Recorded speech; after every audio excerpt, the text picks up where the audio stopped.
Live better and longer with the Fitzness Show, hosted by fitness expert, author, and TV personality Fitz Kohler. She'll tell you why diets are dumb, supplements are snake oil, and the truth about how you can earn a lean, hard, pain-free, and athletic body. Now for our favorite bossy blonde, Fitz Kohler. It's a Fitzy mini. It's so cute. Well, hi team. I'm Fitz Kohler, your very bossy fitness pro from Fitzness.com, and welcome to the Fitzness Show. It's a mini. It's so cute. Just a taste of Fitz Kohler. That's all you're getting today. So I'm going to answer some questions for you because it's the right thing to do. That's right. You guys have been asking, so I might as well answer or I become a jerk, and nobody wants valid reasons to refer to Fitz Kohler as a jerk. Folks, if you haven't done so already, hit like and subscribe on the podcast. And if you're looking for regular encouragement and some goal setting, you got to go to my Hottie Body Fitzness Challenge page on its group on Facebook. It's a wonderful group of 2,000 plus people who will encourage you to do your best when it comes to exercise and nutrition. And I give out challenges. That's right. I'm challenging you each month, something new, something fresh to get your body fitter, stronger, more flexible, increase your balance, all of those things. So join my group and let me harass you on the regular. But question number one comes from Chrissy Bergeron Lyons, who is one of my hotties. She says, how do you rank cardio with regard to effectiveness when losing weight? Is the elliptical or swimming as effective as running, for instance? So how do I rank cardio? That's a great question. It's certainly not one. It's not number one at all. So people think, oh, I want to lose weight. I have to go run. I have to go walk or swim. And yeah, that's beneficial. But if you're trying to lose weight, there is no second place to watching what you put in your mouth. Your eating habits are paramount to the effort. And if you are not watching what you put in your mouth, there is no way you're going to lose the weight. In fact, I was just interacting with one of my neighbors who I love. She's been across the street from me forever. And she says, I need to start walking because I want to lose weight. And I said, well, yeah, you need to start walking in general because exercise is good for you. But if you want to lose weight, walking is not going to be the catalyst for you to do that unless you're walking 20 miles a day, right? So the number one thing you can do is utilize the exact formula for weight loss. It's teaching you how to eat the right amount of the right food for the size you want to be. If you don't know what the exact formula is, well, I've got lots of resources for that. You can go dig through Spotify, Apple Music, wherever you listen to the podcast and find a podcast called The Exact Formula for Weight Loss, or you can go to fitzness.com. That's Fitzness.com. Right on the cover, there's a block that says Exact Formula. And you'll spend 7 minutes reading it and you'll think, oh my gosh, it can't be that easy. And yeah, it is. So Chrissy, you know that the exact formula is the way to get the weight off. But then I would say cardio and strength training are tied for their most value in your weight loss efforts. So cardio, sure, you can burn 600 calories an hour if you're running or swimming or doing the elliptical. To be honest with you, all of those exercises can be equal when it comes to calorie burn if you're working hard enough, right? There's level 8 running, you're running at a pace where you feel like, geez, this is really hard and I can only sustain this for a while. That's level 8. Well, you can also be at level 8 in the pool, a level 8 on the elliptical, level 8 on your bike. Sorry, my words are garbling, but you know what I'm saying? So you can burn calories, a lot of calories, doing almost anything if you're working vigorously enough. That's really what burns the calories is the vigorousness. So if you're doing cardio, you're burning calories right now. So that's instant calorie burn. If you are strength training, you are burning calories, possibly not as much as if you're level 8 running or level 8 swimming.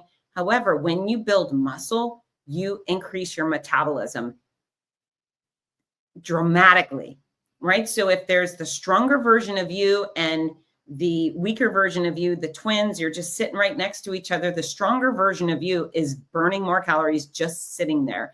And so strength training is an investment in so many things. And that's why I'm always trying to beat beat the strength training commitment into all of your little brains because it's so valuable. Not only is it creating a more powerful, strong body, but it's increasing your metabolism. So yes, you'll be leaner. People think I'm going to strength train, I'm going to get so big. Yeah, only if you gather some sort of bodybuilding program, train like a beast, and then eat like a beast to go with it, right? You have to put those things together. You just can't be a world-class bodybuilder without the effort. Just because you picked up a dumbbell doesn't mean you're going to have these huge muscles. It's not likely at all, but it's going to make your muscles stronger and maybe slightly bigger. And either way, your lean body mass percentage is going to increase, your fat mass is going to decrease, and you're going to be a calorie burning machine. And so, yeah, you can burn a lot of calories doing cardio right now, but when you spend time strength training, it has this long lasting effect on calorie burn. So the most important thing when it comes to weight loss is your nutrition, your eating habits, your consumption, whatever you want to call it. That's number one. And then right behind it, side by side, cardio and strength. I think they're both equally valuable. Now, flexibility, yoga, so good for you. Not at all a tactic for weight loss. If you ask me, if someone wanted to go lose weight, I wouldn't say take some yoga classes. And then, of course, balance training is so important, but it really isn't going to impact your weight. So food, cardio, strength training, boom, there you go. Okay, next question. David Gare, I love him. He's so great. We just had an episode dedicated to David's incredible comeback from sudden cardiac arrest. So he said, should strength training be done before or after easy run days? He says, usually his easy days are 5 to 6 miles. So this would be at least 1.5 hours of running after an 8-hour workday. David, really? If you have all of that, sure, you can strength train, but maybe you just want to do your strength training on a different days. That's what my gut instinct tells me is if you're going to run Monday, Wednesday, Friday, okay, lift on Tuesday and Thursday.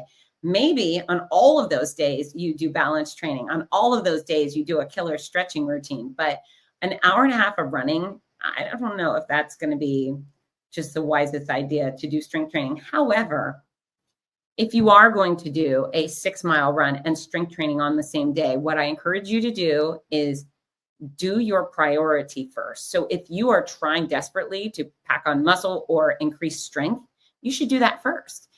Because if you run for an hour and a half first, you're going to be fatigued. You're not going to be able to put out the same amount of effort for strength training as if you did it on fresh legs, right? And if running is your first priority because you're training for a half marathon or whatever, we'll do that first. But at this level, doing 6 miles of running, perhaps you just want to do your strength training on another day. Easy, right? My gosh.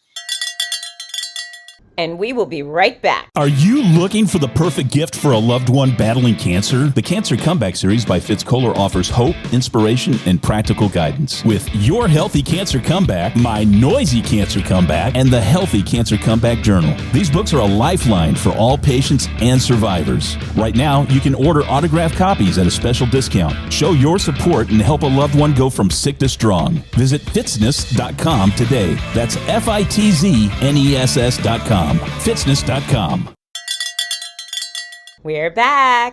And then I have Dear Deb. Deb says she's lost a bit of weight and she needs to get rid of the bat wings and saggy skin. So she has an event coming up. Her son's getting married and she wants to look good. So continue to get to your ideal weight. I think you might be there already. Continue strength training. Saggy skin is tough. I want you to know that saggy skin is tough. I believe Deb's lost about 100 pounds, and that does wreak havoc on your skin. And so there's a chance you may not be able to undo that with exercise. I hate to tell anybody the only answer could be a plastic surgeon, but a saggy skin is tricky. The way to make your body just look better in general is strength training, right? If you want your body to be stronger and curvier and firmer, strength training. Even if your skin is still looser than you'd like it to be, strength training will go a long way to help you get towards the look you're trying to achieve. So I hope that was an answer that you can live with, Deb. And I love you. And I know how committed you are. So keep up with your nutrition and then strength train. Does there seem to be a theme here? Yeah. I mean, folks, so many of you are committed to cardio, and I love that. It's so good for your heart and your lungs. And if you're running, it's great for your bone density, and sure, it's burning calories, but strength training is the fountain of youth. Strength training is the thing that's going to keep you vibrant and active in your present days and in your golden years. So please, please, please prioritize it. Join in my monthly Fitzness challenges, because I'm throwing the hammer down on strength training and people are seeing results. And so am I. I'm doing my own challenges and I like what I'm seeing. So join us. Okay. Here's some softball questions I received. Number one, when's my next race that I'm running? Well, I don't know. I actually saw a Spartan race coming to Ocala, Florida this coming weekend. So that's a maybe. I love doing obstacle course races. Honestly, I travel so much for race announcing that I haven't built in any events into my calendar, because I don't like leaving home so much. I mean, I do like leaving home for work, but to also take off to leave my almost 16-year-old dog, not so good. So if I see something local pop up and I'm free, I'll dive in, but I don't really have anything on my calendar at the moment.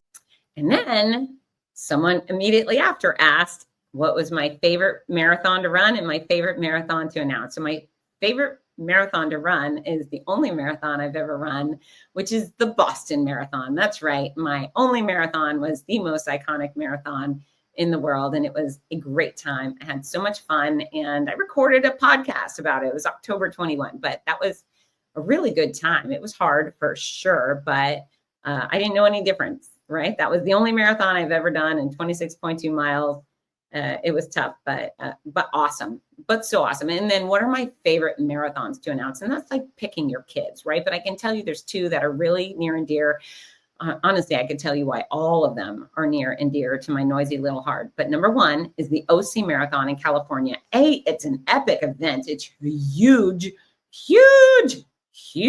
Southern California, beach party vibes. It has all the bells, all the whistles, all the fun, all the bands, everything a race announcer needs. And it was the first race of any sort I've ever announced. Gary Kutcher, that race director, gave me a chance in May of 2014. And thank goodness he did, because it's spun off this wonderful component of my career. So thank you, Gary. And OC Marathon is still one of my favorites every year. And then I got to tell you, the Donna National Marathon to finish breast cancer. I just left, and the description, I was just at a running conference called Running USA. It's where many of the race organizers from around America and beyond show up to share ideas and learn and yada, yada, yada. And I was able to tell my friends at Disney, that's right, Run Disney, they asked how the Donna was. And I said, think about the most fun you've ever had at a Run Disney finish line. And they paused and they thought about it. I said, now multiply that fun and love by 20. And that's the Donna Marathon. That's it. And I mean it. I've never seen anything like it. It's just total love fest, total party. And yeah, who doesn't want to be involved with that? Now I could go on and brag about all my other races, but I'm going to keep it short and sweet because it's a Fitzy mini, for crying out loud. Hey, I don't normally do this on Fitzy minis, but I have to give you a song on the show because I really like this one. It's called Sports Car by Tate McRae, and it's good. It's kind of fun. It's kind of sexy, and you should definitely listen to it while you are on the elliptical or while you are playing badminton or water polo. That's right. Sports car, maybe while you're driving your sports car too, but that's it. That's it. It's a Fitzy mini. As promised, I'm keeping it short and sweet. I love you. Get to work. Bye, team. Mwah. Hi, this is Rudy Novotny, the voice of America's Marathons. We all love how much running has benefited every aspect of our lives, so much so that most of us only wish we'd started sooner. Wouldn't it be wonderful to give the opportunity to children of today? Well, you can. The Morning Mile is a before-school walking and running program that gives children a chance to start each day in an active way while enjoying fun, music, and friends. That's every child, every day. It's also supported by a wonderful system of rewards, which keeps students highly motivated and frequently congratulated. Created by our favorite fitness expert, Fitz Kohler, morning milers across the country have run over 2 million miles and are having greater success with academics, behavior, and sports because of it.